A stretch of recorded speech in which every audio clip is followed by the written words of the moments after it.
Welcome to Board System Test 14 featuring the Lite MS-5UD fire alarm system. So to go ahead and get started. For our first notification appliance on the system today, we still have the simplex strobe plate. The model of the strobe plate is 40.39501, and mounted on top of the strobe plate is a Siemens UMHU remote horn, and this device will be doing code 3. Nothing has changed with the carbon monoxide detector. The model of this detector is System Sensor CO1224T. If we follow the conduit up, brings us to a heat detector. This is a Siemens DT11 heat detector. For our second notification appliance, we have a Siemens UMHU-MCS-R. This device will be doing code 3 and is set on 75 candela. In case you guys didn't know, this is actually my favorite fire alarm device. If we move down, we still have the Lite NN80 fire alarm annunciator. Nothing has changed with that. Below that, we have the System Sensor RTS2 key test switch, and this connects to my System Sensor duct detector, which we will see in a little bit. If we move further down, we have two pull stations. On the left, we have an Ames SP1 key operated only pull station, and on the right, we have a Pyrotronics MS-5UD. Something interesting about the key operated only pull station, in certain places where you do not want people pulling the fire alarm, they will install these pull stations. A lot of these places you will find these are in special institutions, like I said, where they do not want the fire alarm pulled maliciously or false. You do not want that. If we move down, we still have the same junction box, and below the junction box we still have the System Sensor D4120 duct detector, and this connects to my System Sensor RTS2 key test switch. Like I have mentioned in many of my other fire alarm videos, this test I will not be using AC power. I will be using DC power via the batteries. Unfortunately, I am not using AC power because these devices are not meant to be powered by FWR power. A lot of times these devices are actually connected to a Siemens fire alarm control panel, which outputs DC power. Unfortunately, MS-5UD cannot do that, so I'm just going to use the batteries in this test to do that. Alright, to start off today's test, I am going to pull the Pyrotronics pull station. Here we go. In 3, 2, 1.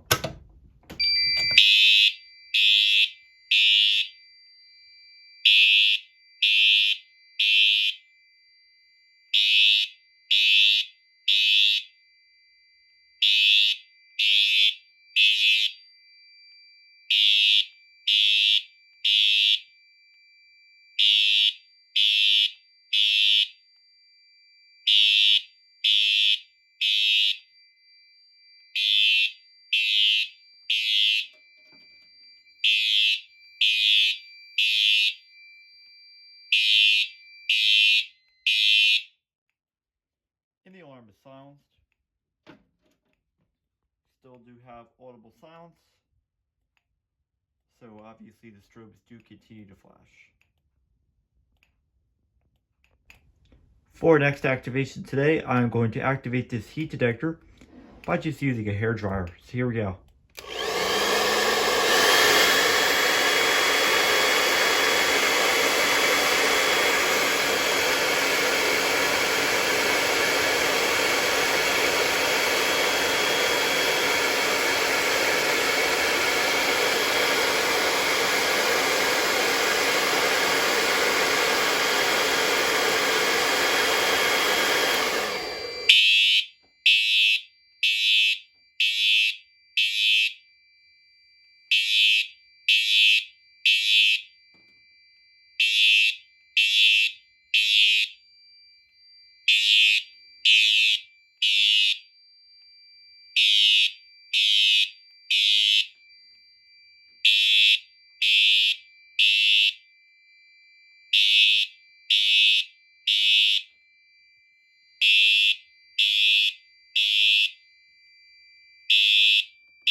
And the alarm is silenced.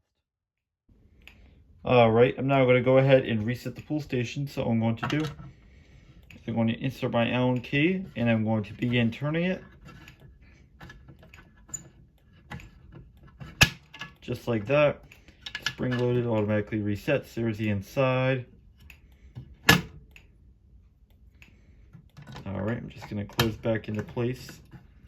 Start tightening back up the pull station.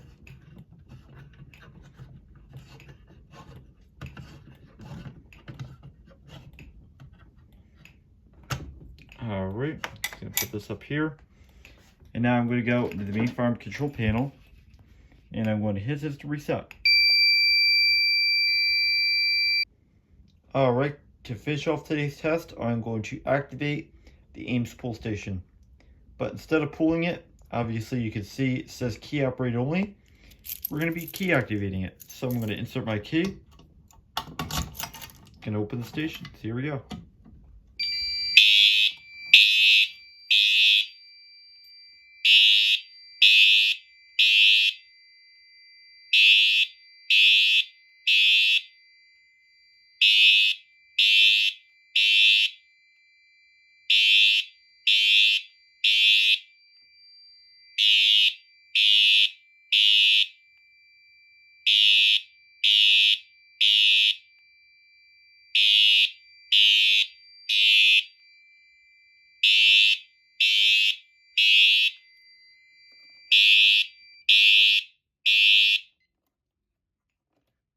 The alarm is silenced.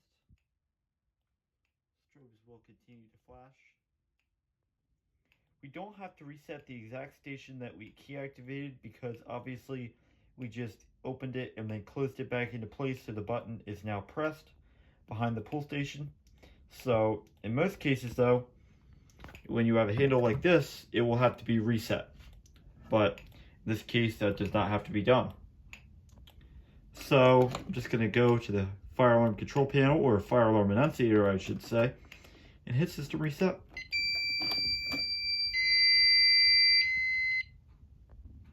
Alright guys, thank you for watching this video. Be sure to rate, comment, and subscribe, and have a great day. And I will see you in the next video.